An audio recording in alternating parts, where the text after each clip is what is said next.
Black Sky Radio. We have a question from Phil McCarthy in Liverpool who wants to know, does it hurt your face when you do Derek's expressions? It does get a little bit achy, and it's not even my jaw as much as my neck and back, because I hunch and scuffle. So after about 3 days, your back and your neck muscles, that's probably worse than the little jutting out jaw. Yeah, but then again, it's hardly a real job, is it? If I'm scuffing around and complaining about a slightly aching jaw, there's people at war, you know. So yeah, I don't think I can whinge about that, but yeah, it does a little bit. Yeah, if I haven't done it for a while. I got a question from Michael Wells from Cumbria. He's like, he asks, what's the hardest part of getting into character? Honestly, Derek's probably the easiest one, because I love being Derek. I absolutely love. It's easy because you just say what's on your mind, say what you're feeling, and do it without filter or without pretension or worry. And David Brent is sort of the opposite. David Brent, you have to worry about what you say and still get it wrong. So there's different skills. Yeah, honestly, as I say, Derek's sort of been in me for as long as I can remember. So I like being him. I could quite happily be him for the rest of my life. You know that thing when your mum used to say, if the wind changes, you'll stay like that? That just wouldn't be a problem for me. I'd quite like it. Now I have a question on that line of Derek and his personality. Do you ever get frustrated having to defend? Because I could almost feel the tension when the male presenter on BBC Breakfast, he tried to put Derek in a box of handicapped, and you're like, God damn it, no. Well, I know, of course. What annoys me about that is having to defend everything, is that it gets in the way. And then when everyone says something's controversial, and, Derek is the least controversial show I've ever done, right, is that as soon as you deny it, it suddenly becomes controversial, because they can say, denies it, so it's controversial.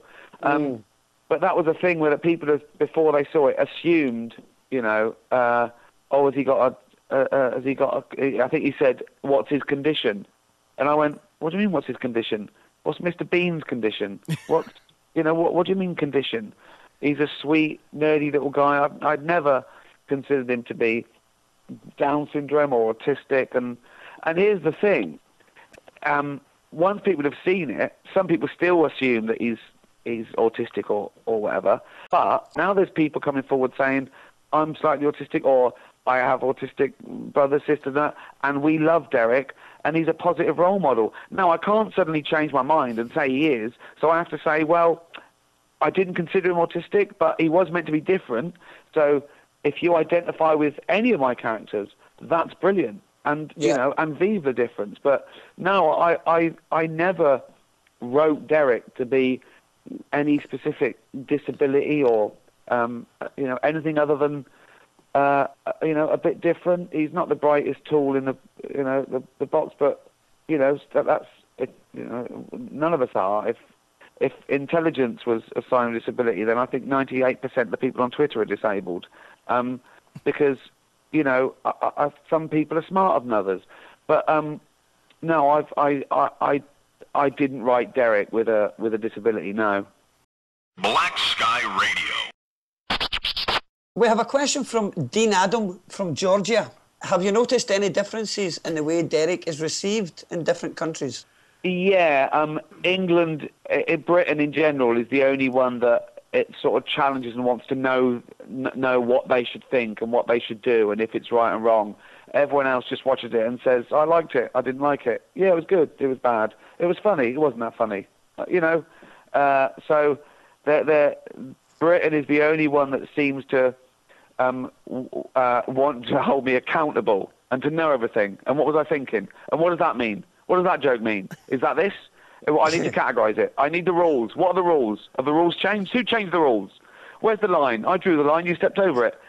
Other countries just go, yeah, it was all right. Yeah, I liked it. I think most offence comes from people not understanding the joke or the statement or what you're trying to say. And again, most people are offended because they've mistaken the target of the joke with the subject of the joke. And there's nothing you shouldn't joke about, but it depends what the joke is. Comedy comes from a good or a bad place, okay? And no harm can come from discussing taboos and joking about taboos. And I won't apologise for making jokes about bad things, but I stand by the joke. You know, that's what humour's for, to get us through bad stuff. If we can't joke about bad things, we don't need to joke about good things, because they're already good. So just laugh or turn off. Black Sky Radio. I got a question from Ellen Nash McCormick in Tennessee. Does the cardigan worn by Derek hold some kind of significance? No. Everything is to do with comfort. I wanted to make the point that Derek wasn't vain. He didn't care about that. He just wanted comfort. His hair is meant to show that he has no vanity. He doesn't care about what he looks like. It's only what's inside that matters. That's why I made him look a bit scruffy, have a bad hair day, shuffle around, have no deportment, talk funny and excitedly, because I wanted it to be in juxtaposition to the fact that he was wonderful inside and wise on the inside. So everything is to do with that, really. Yeah, it's like anti-vanity. Yeah. We have a question from Sandra Jolly on Twitter, who wants to know, where do you get your emotions from when you cry in scenes? I sort of feel them. I feel it when I write. I don't know if that's normal, or I don't know if that's good acting or bad acting or not acting at all, but I can feel it, really. I sort of feel it. I am that person for that moment. But in all the crying scenes I've ever done, with Bren and in The Invention of Lying, they're all the one and only take, because I warn people I can only do it once. Yeah. Because once you've cried, you feel better, and you can never do it again. Black Sky Radio. Mary Beth Williams in Plymouth, UK asks, is Derek based lightly on anyone you've actually met? No, although obviously all my characters, you know, they're all obviously semi-autobiographical. You know, Brent is part me. You know, well, it's part all of us, to be honest. Brent, you know, we all want to be loved. We all want to be popular, and you know, but he's also a Frankenstein of people I, you know, knew growing up, bosses, and you know, and the same with Derek, really. As much as he's sort of me.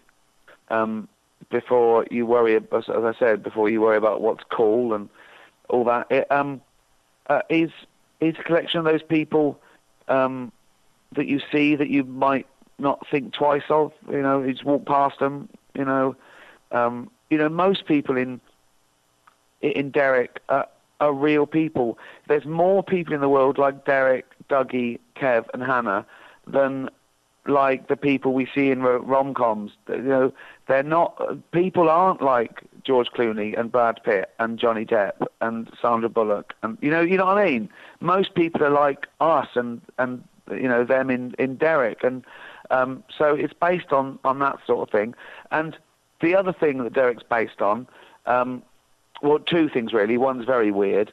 I love those shows like Secret Millionaire and Surprise, Surprise, and Long Lost Family, where you see ordinary people who have got nothing themselves and have gone through terrible adversity and, you know, are disadvantaged and struggling, but all they do all day is help other people.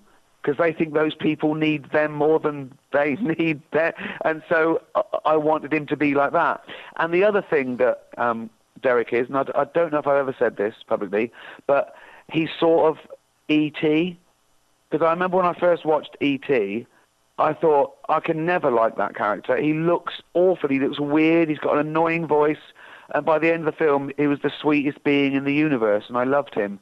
And that was the power that Spielberg had to make you love something that at first sight you would dismiss and think isn't typically lovable. And so I stole that a little bit. And that's why I make these characters to look at undesirable. But once you get to know them, they stop being that way. And you know, we're all like it. We all make snap decisions. You know, we all make decisions on sight first, but then that changes. Well, we have one last question, and we'll let you go and enjoy Sure. your glass of wine. Kate Kilgannon asks if there will be a Derek Christmas special or perhaps a third series. Is there any news at the moment on that? Perhaps one of them. In fact, perhaps I've got about 6 or 7 Post-it notes on my office wall where I've just started thinking about it. I don't know whether it's going to be a series yet or a special. The story will dictate that. But I think there will be a third installment somehow, some way. Yes. Black Sky Radio.